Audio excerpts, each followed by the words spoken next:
Hello and good evening everyone. Welcome to Arun Sir's Pathshala. So friends, this is the second video in continuation of what we started in previous. जो हमने पिछला video start किया जिसमें हमने economic problem क्या होती है, economy क्या होती है, what is economics, why do we study economics, what is the problem of scarcity, ये सारी चीजें कंप्लीट कर दी हैं. तो अगर आपने वीडियो नहीं देखा तो लिंक जो है आई कार्ड में है, डिस्क्रिप्शन में जाके देख सकते हैं. ठीक है, इस वीडियो में मैं बात करूंगा सेकेंड टॉपिक की. इस चैप्टर को कंटिन्यू करेंगे. तो बहुत ही इंपॉर्टेंट टॉपिक है इस चैप्टर का जिसका नाम है सेंट्रल प्रॉब्लम ऑफ इकोनॉमी. कि किसी भी इकोनॉमी की कॉमन प्रॉब्लम क्या है, चाहे वो एक डेवलपिंग कंट्री हो या डेवलप्ड कंट्री हो. प्रॉब्लम इन द सेंस यहाँ पर होता है कि उसे क्या करना है इकोनॉमी में. उसी को हम यहाँ पर नाम देते हैं यूटिलाइजेशन ऑफ रिसोर्सेज भी कह सकते हैं इस टॉपिक को. तो उसकी बात करेंगे इस वीडियो में. सो अगर नए हैं तो प्लीज सब्सक्राइब करिएगा ताकि नेक्स्ट वीडियो की नोटिफिकेशन आपको इस पे मिलती रहे. जब मैं बात करता हूं सेंट्रल प्रॉब्लम ऑफ इकोनॉमी की, तो सेंट्रल प्रॉब्लम ऑफ इकोनॉमी जो है ना, ये हर इकोनॉमी की प्रॉब्लम है. बेसिकली इसको हम प्रॉब्लम से ना जोड़ के इसको हम जोड़ेंगे रिसोर्सेज के अलोकेशन से, तब आप ज्यादा समझ में आएंगे. वरना आपको लगेगा कि सर यूएस हुआ, यूके हुआ, कनाडा हुए, रशिया हुए, उनको क्या प्रॉब्लम है उनकी इकोनॉमी में. तो ये बेसिकली है क्या, अलोकेशन ऑफ रिसोर्सेज. आप रिसोर्सेज को कैसे एलोकेट करोगे, कौन सी चीजों पे लगाओगे तो ज्यादा बेनिफिट मिलेगा, ये तो हर देश को करना है, चाहे इंडिया हो, चाहे चाइना हो, चाहे रशिया हो, जापान हो. तो उसी के बारे में पढ़ेंगे. ठीक है, तो जब हम किसी भी इकोनॉमी में प्रॉब्लम की बात करते हैं या एलोकेशन की बात करते हैं रिसोर्सेज की, तो सबसे पहले उस इकोनॉमी में उस कंट्री को ये डिसाइड करना होता है कि what they want to produce. ठीक है, व्हाट टू प्रोड्यूस. इसका मतलब है कि यहां पर क्या हो रहा है, हियर सिलेक्शन ऑफ गुड्स. ठीक है, किस चीज का प्रोडक्शन करना है वो डिसाइड करना है. ध्यान से समझिएगा. This is called what to produce. आपको बुक में यही दिया होगा, व्हाट टू प्रोड्यूस. ये डिसाइड करना है कि भाई हमको प्रोड्यूस क्या करना है. जब ये डिसाइड हो जाएगा उसके बाद हम लोग डिसाइड करेंगे हाउ टू प्रोड्यूस, कि भैया प्रोड्यूस कैसे करें. तो इसमें बात किसकी हो जाती है, टेक्निक की. Which technique we have to use. ठीक है, लेबर ज्यादा है तो लेबर, या मशीन ज्यादा है तो आप मशीनरी का यूज करें. वो डिपेंड करता है हर कंट्री की अपने अपने रिसोर्सेज पे. और तीसरा, सब कुछ बना लिया तो अब इसे लोगों तक पहुंचाओगे कैसे, लोगों तक पहुंचाओगे कैसे. तो फॉर whom टू प्रोड्यूस, किसके लिए प्रोड्यूस करोगे. तो इसका मतलब हुआ यहां पर बात आ गई आपके लिए डिस्ट्रीब्यूशन. ठीक है, तो ये तीन प्रॉब्लम है किसी भी इकोनॉमी की हो. इसका डेवलपिंग या डेवलप नेशन से रिलेशन सिर्फ प्रोसेस या जो हम पढ़ रहे हैं इससे हो सकता है. बाकी ये जो प्रॉब्लम है ये सबके लिए कॉमन है. अब सबसे पहले हम बात करेंगे कि व्हाट टू प्रोड्यूस, कि इसमें क्या लिखा जाए, या ये कॉन्सेप्ट क्या है सिलेक्शन ऑफ गुड. तो भैया सिलेक्शन ऑफ गुड की जब बात करते हो तो उसमें दो गुड होते हैं. ठीक है, एक होता है कंज्यूमेबल गुड. कंज्यूमेबल गुड जो यूज किया जाता है, which is directly use by us, जो कंज्यूमर डायरेक्टली यूज करता है. ठीक है, पहला क्या होता है, कंज्यूमेबल गुड. सेकेंड होता है कैपिटल गुड. ध्यान से समझिएगा तभी आपको समझ में आएगा. Capital goods are the goods which are useful in production of consumable good. इसमें मशीनरी आ सकती है, नई टेक्नोलॉजी जिसको कहते हो, वो सब आ सकते हैं. ठीक है, जिसका यूज करके कंज्यूमेबल गुड्स बनाई जाती है.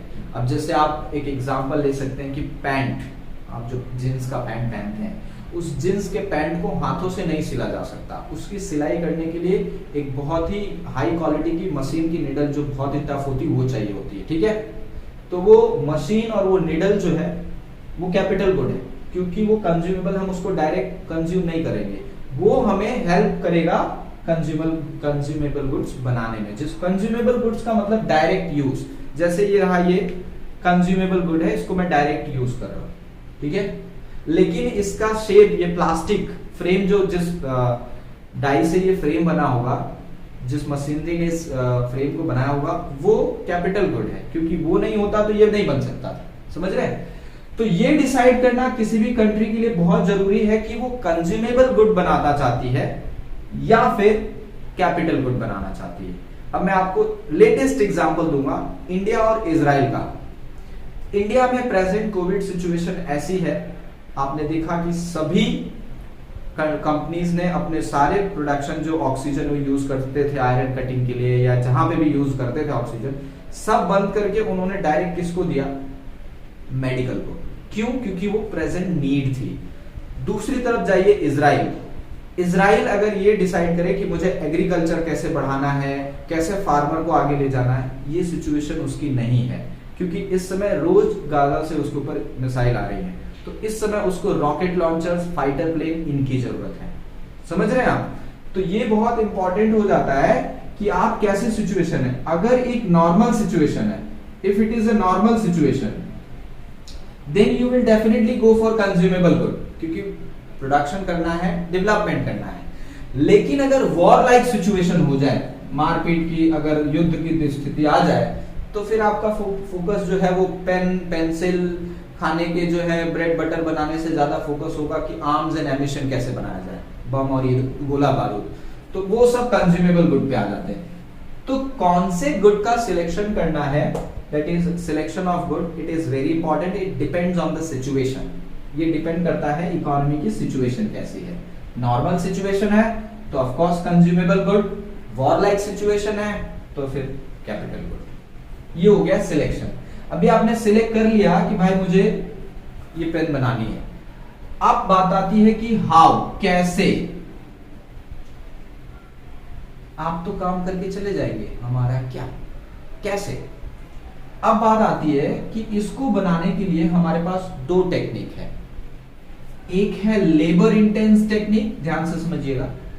एक है लेबर इंटेंस टेक्निक और दूसरा है machine intense technique.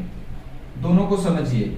Labour intense technique होती है जहां पे आप वर्कर्स ज्यादा यूज करेंगे, और मशीन इंटेंस जो प्रोडक्शन होगा वहां पे आप मशीन ज्यादा यूज करेंगे। कंट्रीज लाइक जापान, चाइना, ठीक है, यूएस, रशिया, यूके, यहाँ पे मशीनरीज ज्यादा यूज होती, तभी फटाफट इतने सारे प्रोडक्शन करते हैं। जबकि इंडिया और पाकिस्तान, बांग्लादेश, ये ऐसे कंट्रीज है जहां पे लेबर बहुत बल्क में है, बहुत ज्यादा लेबर है। तो हम यहाँ पर क्या यूज करेंगे? लेबर बेस्ड इंडस्ट्री, जहां पर लेबर का ज्यादा। इससे दो बेनिफिट है एक्चुअली। आपके लेबर को काम मिलेगा। आपने ये पढ़ा 10th स्टैंडर्ड में अनएम्प्लॉयमेंट में कि कितने टाइप की अनएम्प्लॉयमेंट हो सकती है। तो उसमें एक इंडस्ट्रियल अनएम्प्लॉयमेंट एक बहुत बड़ा एग्जांपल था कि अगर सारा टेक्नोलॉजी ही आ जाएगा तो बाकी लोग जो हाथ से काम करते हैं उनका क्या है। तो इसलिए ये डिपेंड करता है कि कितनी अवेलेबिलिटी है लेबर की। If you have good availability of labour, अच्छे लेबर आपके पास है और ऐसा काम कर रहे हो जिसमें ज्यादा लेबर की जरूरत है, तो फिर आपको लेबर इंटेंस टेक्निक यूज करनी पड़ेगी। लेकिन ऐसा काम है जिसमें आप लेबर, अब जैसे इसका फ्रेमिंग करना है, इसका सांचा तैयार करना है, तो वो लेबर तो नहीं कर सकता, ठीक है, बहुत ज्यादा टाइम लगेगा। इसके लिए तो एक डाई बनानी पड़ेगी, मशीन में लगा दो, वो प्लास्टिक आएगा, जो भी पॉलीमर व्हाटएवर प्रोसेस, वो उसी सांचे में डाल के डाई में तुरंत बना के रेडी कर देगा। तो वो डिपेंड करता है कि कौन सा प्रोडक्ट, इस पे सिलेक्शन ऑफ गुड पे, इस पे डिपेंड करता है कि वो गुड जो प्रोड्यूस करना चाहते हो वो कैसी है। If it requires more labour then we will go to labour based, जो है labour intensive production method use करेंगे, अदरवाइज हम मशीन, ठीक है। अब बात करते हैं सबसे इंपॉर्टेंट कि भाई आपने सब कुछ बना लिया, अब आप इसको लोगों तक ले कैसे जाओगे, ठीक है। तो जिसको बोलते हैं whom to produce, for whom, किसके लिए बना रहे हो आप ये प्रोडक्शन, जो प्रोडक्ट बना रहे हो ये किसके लिए। तो इसमें दो कॉन्सेप्ट है एक्चुअली। एक कॉन्सेप्ट होता है इनकम के अकॉर्डिंग, ठीक है, और एक कॉन्सेप्ट होता है ट्रेडिशनल, जिसको कह सकते हो फंक्शनल। ट्रेडिशनल नहीं, इसको फंक्शनल कहेंगे, जो कि सिस्टमैटिक चलता रहता है, जो कि सिस्टमैटिक चलता है, आपको कुछ करने की जरूरत नहीं है। देखो, इनकम बेस पे जो होता है उस पर डिपेंड करता है lower class, middle class, upper class. अब आप जो प्रोडक्ट बना रहे हो अगर वो बहुत जो है कॉस्टली है तो वो बेसिकली इस ग्रुप के पास जाएगा, अपर क्लास के पास।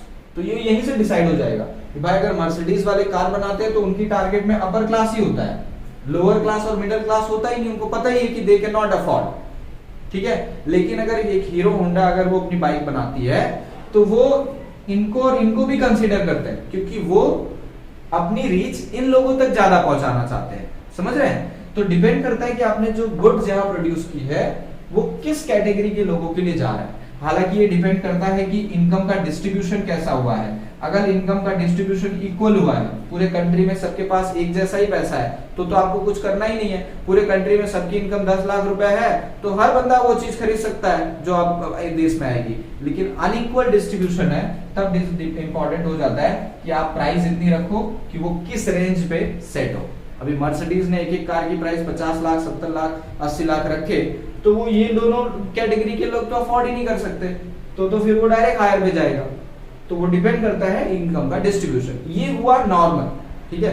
लेकिन अगर आप फंक्शनल पे जाते हो, फंक्शनल मतलब सिस्टमैटिक, तो किसी भी चीज को बनाने के लिए हमने फैक्टर ऑफ प्रोडक्शन 9 में पढ़ा। कौन कौन सी चीजें लगती हैं उसमें, मैं थोड़ा इरेज कर लेता हूं और यहां पर आपको एक्सप्लेन करता हूं ज्यादा बेटर, क्योंकि बहुत इंपॉर्टेंट कॉन्सेप्ट है, ठीक है, ध्यान से देखिएगा। 4 फैक्टर ऑफ प्रोडक्शन है। पहला है मैन, दूसरा है मनी, तीसरा है लैंड और चौथा है एंटरप्रेन्योर, ठीक है। अब अगर आप बात कर रहे हैं फंक्शनल की, मतलब ये जैसा सिस्टम है फंक्शन करता है उसी हिसाब से, तो भाई जिसके लिए भी अगर मैन काम करेगा तो उसको क्या मिल जाएगा, वेज, सैलरी मिल जाएगी। किसी भी प्रोडक्शन, किसी भी चीज को प्रोड्यूस कर रहे हो तो आपके जो लेबर होंगे, मैन मतलब लेबर को क्या मिल जाएगा, वेज।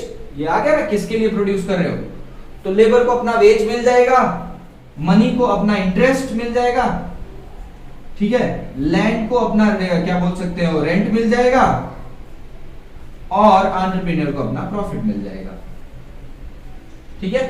तो ये हुआ फैक्टर ऑफ प्रोडक्शन। और दूसरा फैक्टर ऑफ इनकम, जिसको कहते हैं इनकम क्या मिली, तो मैन को वेज मिल गया, मनी को इंटरेस्ट मिल गया, लैंड को रेंट मिल गया, एंटरप्रेन्योर को प्रॉफिट। इसमें कुछ करना ही नहीं भाई, ये तो फंक्शनल जा रहा है, ठीक है। जो सिस्टम बना हुआ है फैक्टर ऑफ प्रोडक्शन का, उसको उसके अकॉर्डिंग मिल गया।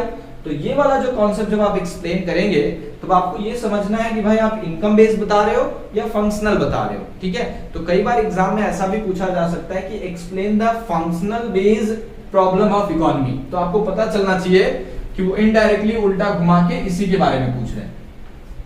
फिर कई बार ये क्वेश्चन ऐसे भी आ जाता है कि explain the distribution problem of economy, तो भी बात उसी की हो रही है। Explain for whom to produce problem of economy, ये भी explain the technical problem of economy, explain the क्या बोल सकते हैं ये technique based, technique intense production या टेक्निक इंटेंस प्रोडक्शन। हाँ, दूसरा explain the labour intense production, तो बात इसी की हो रही है। फिर यहाँ explain the selection of good for central problem of economy, explain how to produce for central problem. तो ये एक एक 1-1 मार्क्स में पूछा जा सकता है इंडिविजुअली, और पूरा तीनों 3 मार्क्स में पूछा जा सकता है, समझ रहे हैं। तो ये हुआ आपका सेंट्रल प्रॉब्लम ऑफ इकोनॉमी, एकदम बेसिक सा कॉन्सेप्ट, कुछ टेंशन नहीं है। क्या प्रोड्यूस करना है, सिलेक्शन, दूसरा टेक्निक, आप जो भी सिलेक्शन करोगे उसके ऊपर डिपेंड करता है कि टेक्निक कौन सी अप्लाई होगी। लेबर ज्यादा चाहिए, अब आपको ये आपने सिलेक्ट किया कि मुझे जो है ना गंगा नदी के किनारे रेत जो है वो निकालनी है, ठीक है, तो वहां आपको लेबर बहुत लगेंगे, ठीक है, वहां आपको लेबर इंटेंस पे जाना पड़ेगा, हर काम मशीन नहीं कर पाएगी वहां पर, समझ रहे हैं। लेकिन आपने जैसे मैंने कहा इसको बनाना है तो फिर आपको इसके लिए टेक्निक वाले पे जाना पड़ेगा। और लास्ट वाला फॉर हम किसके लिए बना रहे हैं, तो lower class, middle class, upper class, income base पे जा सकते हैं। और अगर फंक्शनल जाएंगे तो भाई सिस्टम तो ये है ही फैक्टर ऑफ प्रोडक्शन का, ठीक है। सो इस वीडियो में मैंने बात की है सेंट्रल प्रॉब्लम ऑफ इकोनॉमी की। जो आने वाला वीडियो है, सबसे इंपॉर्टेंट कॉन्सेप्ट है इस चैप्टर का, पीपीसी कर्व। बात करूंगा मैं पीपीसी कर्व की, बहुत ही इंपॉर्टेंट, इस चैप्टर का ऑलमोस्ट 99.99 या फिर मैं 100% कह दूं तो उतना इंपॉर्टेंट चैप्टर है वो, आप समझ सकते हैं कितना इंपॉर्टेंट है। तो उसके लिए आपको एक काम करना पड़ेगा, सब्सक्राइब करके बेल दबा देना, ताकि जब वीडियो डालू ना तो फटाफट आपको नोटिफिकेशन मिल जाए, ठीक है। मिलते हैं नेक्स्ट वीडियो में। हमारी वीडियो जो है वो आपको रेगुलरली ट्यूसडे, थर्सडे और सैटरडे, ठीक है, ट्यूसडे, थर्सडे, सैटरडे शाम को 7 बजे चैनल पे आपको मिलेगी, 7 PM पे, ठीक है। चलो मिलते हैं नेक्स्ट वीडियो में, टेक केयर, बाय।